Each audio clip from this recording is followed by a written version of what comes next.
La conférence internationale sur l'émergence de l'Afrique est née en Côte d'Ivoire en 2015 à l'initiative du président Alassane Ouattara. Il a souhaité donc l'appui du PNUD, d'autres partenaires pour l'accompagner dans ce processus. Cette conférence est née du fait que la plupart des pays africains étaient donc engagés dans des processus d'émergence ou tout au moins avaient commencé donc à réfléchir sur la problématique et voulaient développer des plans d'émergence. Il nous apparaît donc important de voir dans quelle mesure donc réfléchir ensemble, mettre en place une plateforme commune de réflexion sur les processus d'émergence en Afrique, nous inspirer des bonnes pratiques dans d'autres régions du monde, notamment l'Asie et l'Amérique latine, tirer des leçons de ces pratiques afin de bâtir une approche en Afrique. Il faut également dire que certains pays africains étaient très avancés donc, dans ces processus et nous avons également voulu apprendre de ces pays africains de manière donc à accompagner ceux qui aspiraient à développer donc des plans d'émergence sur ces bonnes pratiques. La première conférence donc a porté essentiellement sur la problématique de l'État développementaliste, parce que le rôle de l'État est fondamental dans les processus de transformation, sur le capital humain qui est nécessaire donc pour la mise en œuvre de ces processus, mais également sur les aspects de développement humain, parce qu'une émergence qui ne bénéficie pas aux populations donc n'est pas de notre point de vue une bonne émergence. C'est comme quand on parle d'une croissance inclusive, c'est de faire en sorte que l'émergence puisse bénéficier donc aux populations vulnérables, aux plus pauvres en général. Donc ça a été la thématique de la première conférence qu'on a organisée à Abidjan en mars 2015. Quand il était question donc d'organiser la deuxième conférence, il a fallu réfléchir sur une thématique.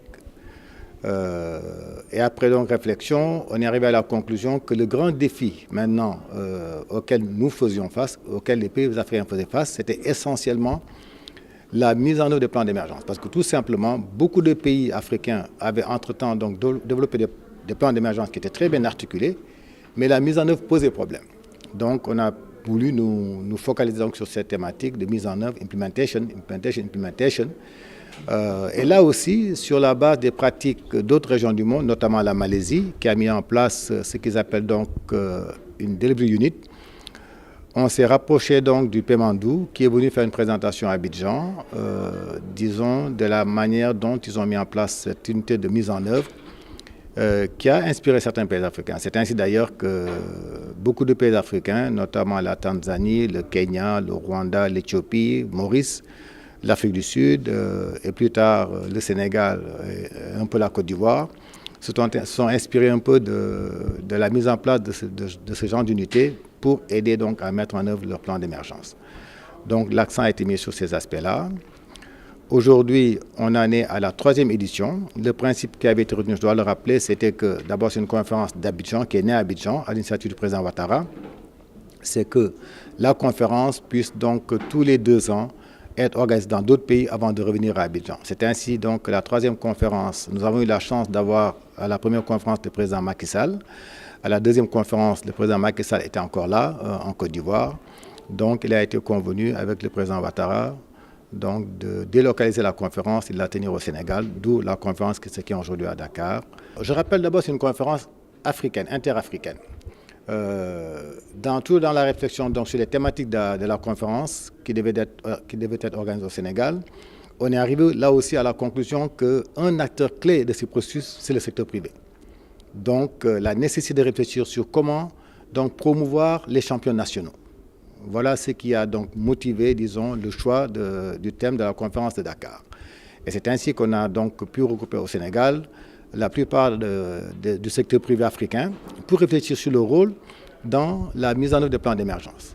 Mais nous avons également mis l'accent sur les aspects inclusivité, ce qui nous ramène encore une fois à la problématique du développement humain. Il est important aujourd'hui que quand on parle d'émergence, que cela puisse bénéficier aux populations.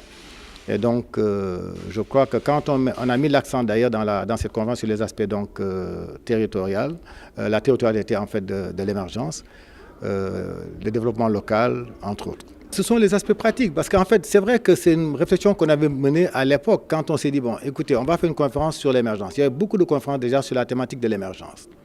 Qu'est-ce qu'on peut apporter de nouveau?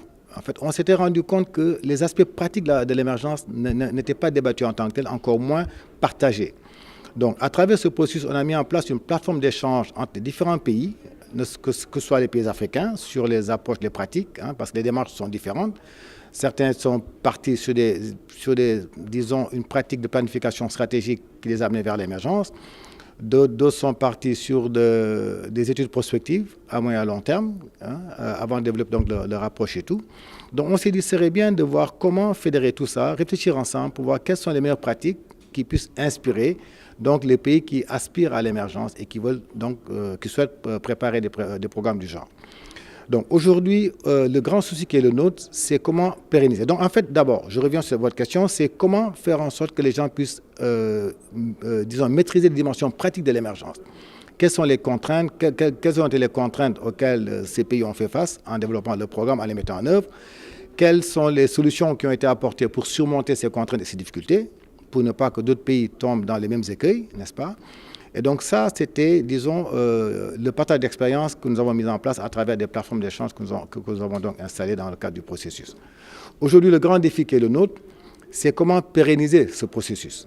Parce que l'accompagnement est là. Ce n'est pas parce qu'on est en plan d'émergence que les choses se passent aussi facilement qu'on le souhaite, qu'on le pense. Et donc, continuer à échanger tout simplement avec différents pays.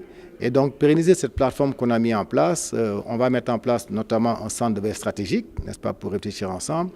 On mettra en place un secrétaire exécutif de manière à ce que ce ne soit pas un événement qui se passe seulement tous les 2 ans, mais entre donc 2 conférences, qu'on puisse réfléchir sur des thématiques majeures qui émergent de la réflexion des différents pays. Donc, ce sont des thématiques qui pourront être proposées par des pays, parce que beaucoup de pays sont engagés, comme vous le savez, dans des réformes structurelles. Ce n'est pas toujours facile. Et donc, si un pays bute sur une difficulté majeure, mais qui concerne d'autres pays, ce sont des politiques qui peuvent être proposées à notre secrétariat exécutif de manière à ce que le secrétariat puisse réfléchir avec ses différents experts sur ces thématiques-là et venir apporter, disons, des éléments de réponse aux pays qui seront donc demandeurs de ce type d'assistance. Il est également question de mettre en place un réseau des unités de mise en œuvre, des delivery units, de manière à ce que les gens continuent à partager leurs expériences pratiques. Donc ça va se faire. Et donc toute une série de publications qui seront faites autour des thématiques politiques majeures en fait, auxquelles nos pays font face en fait, dans le cadre de la mise en œuvre de leur plan d'émergence.